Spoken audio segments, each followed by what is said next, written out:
په لرې پرته سیمه الچه کې د امن سیالۍ سر ته ورسېدې چې پکې د یوې سختې مقابلې وروسته الچه 11 کرمنه 11 ته ماتې ورکولو سره د ستر میلمه چیرمن حاجي فتح ګل عمر خان او جمعه خان څخه د ګټې ستر اعزاز ترلاسه کړ. په دغه موقع د مشرانو وینا وه چې سره له دغې چې موږ د لوبو د میدان دپاره ځمکه وقف کړې ولې بیا هم د سپورټس ډپارټمنټ هیڅ داسې حرکت او خواهش په نظر نه راځي په کوم چې له دغه سیمې ولس انتهایی زیات خفه دی. د سیمې مشران یې خپلې ستونزې څه داسې بیانوي.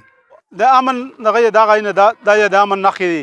که څوک یې نه ویني نو په کور ده چې دا وویني د امن نښې دغه دي و د امن په نامه باندې دا ټیم هم انشاءالله چې زموږ کشرانو زموږ مشرانو په ساله باندې د امن په نامه باندې دا ټیم هم وښکلی شوی دی. افغان د دغه دی چې دا کانډه کاپرې نو دا په کوره چې موږ ته لږ سهولت پکې جوړ شي او حکومت یې راته سهولتونه و دا به حساب کې هر حکومت کې څه کمای خو نشته دی چې روډ شي چې څرنګه هغه نور علاقه هغه وي چې داسې موږ ورسره څنګ کې روان کړي او په کوره چې موږ ورسره هغه کې مخکې قدم کوي. د علاقه کې چې کومري د کیل مطابق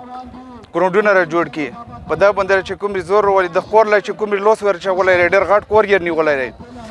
و دا کور چې کومري دار وطن بچی چې وربوسی وطن ورونه چې وربوسی په دا کې چې کومري 10 کسان شته چې هیره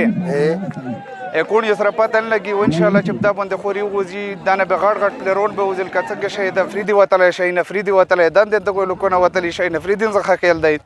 په دې ټورنمنټ کې 19 ټیمونه او په دا کې ډېر زیات د بهر نم کې لړیان نه درومي جمرود نه شاکاز باړه ډېر باراني کې لړیان هم دا ټورنمنټ کې ولو بدل خو د حکومت نه صرف د موږ د یو مطالبه ده چې دا د امن ثبوت دغه علاقې خو دا کانډې کاپرې ګراوند کې کل ډېر مشکل دی نو مهرباني وکړي سپورټ ډپارټمنټ چې موږ له منظوري وکړي چې دا ګراوند له ښه طریقه باندې جوړ شي.